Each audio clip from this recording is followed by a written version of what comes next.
안녕하십니까. 예스민뉴스 김다연입니다. 한 주간 이민 소식입니다. 외국에서 태어나 미국에 거주하고 있는 사람 4명 가운데 3명은 합법 체류자라는 조사 결과가 나왔습니다.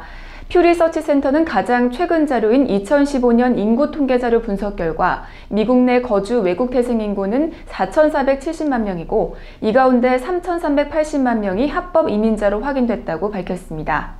합법 이민자를 분류하면 시민권자 1,980만 명이 영주권자 1,190만 명보다 많았습니다. 합법 이민자를 제외한 외국 태생 체류자의 구성은 불법 체류자가 1,100만 명, 임시 체류 비자 소지자는 210만 명으로 나눠졌습니다. 외국 태생이 미국 전체 인구에서 차지하는 비중은 13.4%로 이는 역사상 가장 높은 비율을 차지했던 1890년의 14.8%보다 낮은 수준입니다. 당시 외국 태생 이민자 수는 920만 명이었습니다. 이 추세는 트럼프 행정부에서도 계속 이어질 전망입니다. 트럼프 대통령은 지난 2일 매년 외국인에게 합법 거주 신분을 부여하는 규모를 절반으로 줄이자는 내용을 담은 연방 상원 법안에 서명한 바 있습니다. 이 법이 시행되면 전반적인 이민자가 줄어들 것으로 전문가들은 예상하고 있습니다. 미국에서 매년 영주권을 받는 합법 이민자 수는 100만 명 수준입니다. 이들 대부분은 가족 스폰서입니다. 2015년도 회계년도에 영주권을 받은 105만 1,031명 가운데 65%가 시민권자나 기존 영주권자와 친인척 관계인 것으로 조사됐습니다. 친인척 신분 중 배우자가 25%로 가장 많은 부분을 차지하고 있고 부모 13%, 미성년자는 6.3% 순이었습니다. 트럼프 대통령이 공표한 새로운 이민 정책이 거센 반발을 부르고 있습니다. 2일 백악관 브리핑에서는 새 이민 정책을 설계한 스티븐 밀러 백악관 수석정책고문과 기자들 사이에서 가시돋친 설전이 이어졌습니다. 새 이민 정책의 핵심은 미국 근로자를 위해 외국에서 미숙련 저임금 근로자의 유입을 최대한 억제하겠다는 것으로 요약됩니다. 가족 구성원 중 한 명이 미국에 정착하면 다른 구성원들이 가족 결합을 통해 줄줄이 영주권을 받게 되는 기존 시스템에 메스를 가하겠다는 것입니다. 기술 성과주의 이민제도로 명명된 새 정책은 미국에 합법적으로 입국하는 이민자들을 선별하겠다는 개념입니다. 선별하는 장치로는 특정한 기술 보유 여부와 영어 구사 등이 거론되고 있습니다. 일각에서는 영어에 능통한 컴퓨터 기술자가 아니라면 앞으로 미국 이민 자체가 어려워지는 게 아니냐는 관측까지 나옵니다. 밀러 고문은 언론 브리핑에서 트럼프 대통령과 종종 대립각을 세우는 뉴욕타임즈를 사례로 거론하기도 했습니다. 그는 새 이민 정책에 동의하지 않는다면 아마도 뉴욕타임스에서도 외국에서 온 미숙련 저임금 근로자가 넘쳐나게 될 것이라며 그렇게 되면 뉴욕타임스 입장에선 어떻게 느껴질까라고 말했습니다. 그러자 뉴욕타임스의 글렌 트러시 기자가 즉각 반발했습니다. 트러시 기자는 구체적인 통계를 제시하라며 미숙련 이민자 유입과 미국 근로자들의 직업 상실에 연관성이 없다는 연구도 많이 있다라고 물었습니다. 밀러 고문은 특정한 숫자는 없지만 그건 상식 문제라고 답했습니다. 트러시 기자는 상식을 물어본 게 아니라 구체적인 데이터를 물어본 것이라며 공세 수위를 높였습니다. 중국의 한 채팅 메신저가 인공지능 실수를 불러일으켰습니다. 자국을 부패하고 무능하다고 평가함과 동시에 차이나 드림은 미국 이민이다라고 대답했습니다. 중국 네티즌들은 이를 두고 자국 민주화 사태라며 소문내고 있습니다. 결국 채팅 메신저 서비스 회사 측은 채팅 서비스를 잠정 중단하겠다고 발표했습니다. 이에 중국 네티즌들은 프로그래머가 곧 사라지겠다는 등의 반응을 보였습니다.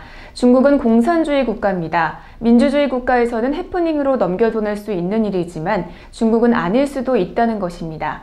그래서 더 논란이 커지고 있습니다. 미국과 북한이 연일 선제 공격을 하겠다며 군사적 긴장을 고조시키는 가운데 EU가 지난 14일 정치 및 안보위원회를 열어 이에 대한 대응책에 대해 논의했습니다. 로이터 통신 및 영국 공영방송 BBC의 보도에 따르면 28개 EU 가입국들이 북한 문제 협의를 위해 긴급 모임을 소집하는 것은 매우 이례적인 것입니다. 이는 그만큼 현재의 북한 문제가 북미와 동아시아를 넘어서 전 세계적인 문제라는 것을 방증합니다.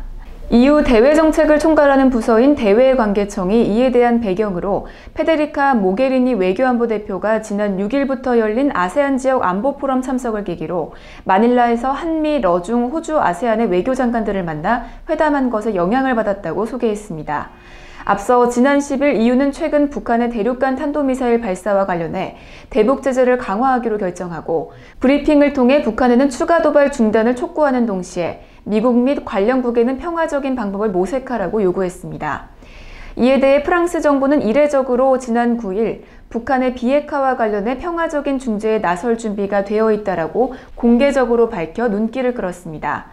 한편 북한은 지난 7일 태평양의 미국 군사 전진기지인 괌을 미사일로 사격하겠다고 언급했으며 이에 미국 도널드 트럼프 대통령은 지지 않고 북한의 화염과 분노에 휩싸이게 될 것이라며 서로 말전쟁을 주고받고 있는 상황입니다. 8개의 유럽연합 회원국이 중국을 상대로 법적인 조치에 나설 것으로 알려졌습니다. 중국에서 유통되는 유럽 상품들의 지역 표기가 위조되고 있는 것에 따른 조치입니다. 지난 14일 유럽 전자신문 유렉티브는 그리스 재정부처의 발표를 근거로 이탈리아와 스페인, 프랑스, 그리스, 포르투갈, 독일, 헝가리, 그리고 루마니아가 함께 중국을 공동으로 고소하기로 하면서 법적 비용을 함께 부담하기로 결정했다고 보도했습니다. 총 25개의 유럽 상품들이 지역 표기가 위조되어 중국에서 유통되고 있는 것이 문제가 되고 있습니다. 이렇게 문제가 되고 있는 상품들은 와인과 양주, 그리스 치즈, 스페인 올리브 기름, 그리고 이탈리아의 식초 등입니다. 그리스 재정부처가 나선 이번 문제는 중국에서 잘못 표기되어 판매되고 있는 상품들을 법적으로 문제 제시하지 않는다면 중국이 유럽의 상품들을 중국제라고 물건을 팔거나 잘못된 지역 표기로 전 세계에 물건을 팔더라도 아무런 문제가 되지 않게 될 수 있다는 것을 근거로 하고 있습니다. EU와 중국은 유럽과 중국의 200여 개에 달하는 상품에 대한 지역적 표기에 합의를 본 바 있으며 EU 협정에서 또한 유럽의 규정에 대한 주의를 서로 확인했으나 아직까지 중국이 이를 지키고 있지 않고 있다는 것이 그리스 측의 비판입니다. 호주 달러화가 27일 미연준의 금리 동결 및 온건한 통화정책 기조 표명과 철광석 가격의 호조에 힘입어 2년 만에 처음으로 1달러당 미화 80센트 선을 돌파했습니다. 호주화는 이날 새벽 뉴욕 외환시장에서 미연준 발표 후 1달러당 미화 79.96센트에서 80.14센트로 올랐으며 낮 12시 현재 80.40센트로 급등세를 보이고 있습니다. 호주화는 필립 로우 중앙은행 총재가 노동시장과 경제 전반에 대해 다소 가라앉은 전망을 내놓으면서 호주 기준금리가 조만간 오르지도 내리지도 않을 것이라고 강력히 시사했음에도 상승세를 이어갔습니다. 특히 로우 총재와 가이드벨 부총재는 중앙은행 의사회의 중립금리 언급이 금리 인상설을 촉발하자 이를 애써 진정시키며 외환시장의 구두 개입을 시도했으나 효과가 오래가지 못했습니다.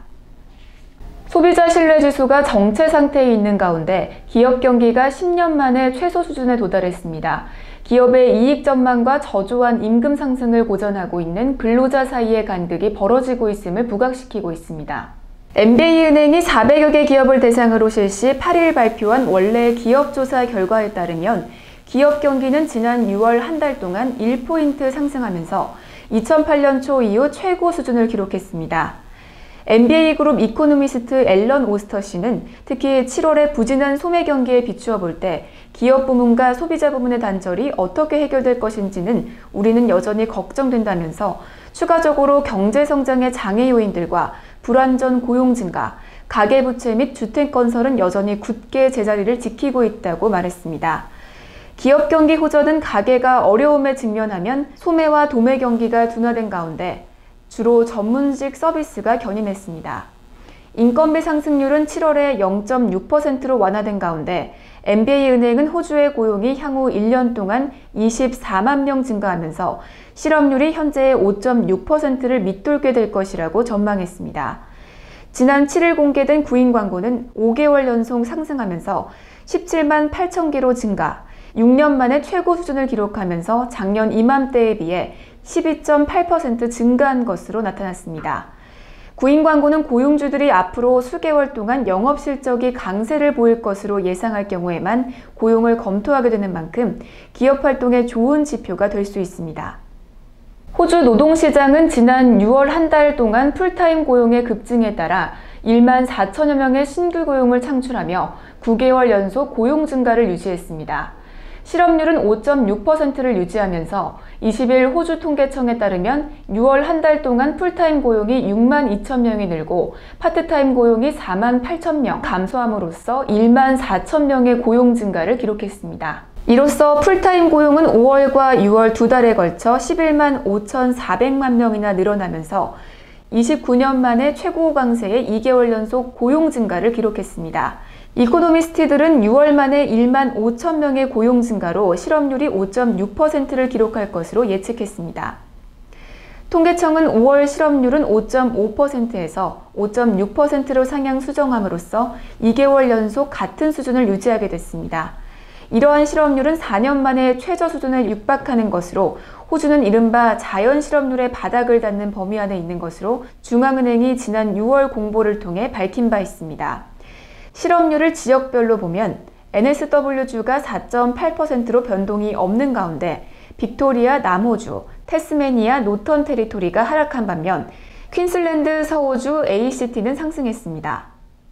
지금까지 예스민 뉴스였습니다. 시청해주신 여러분 감사합니다.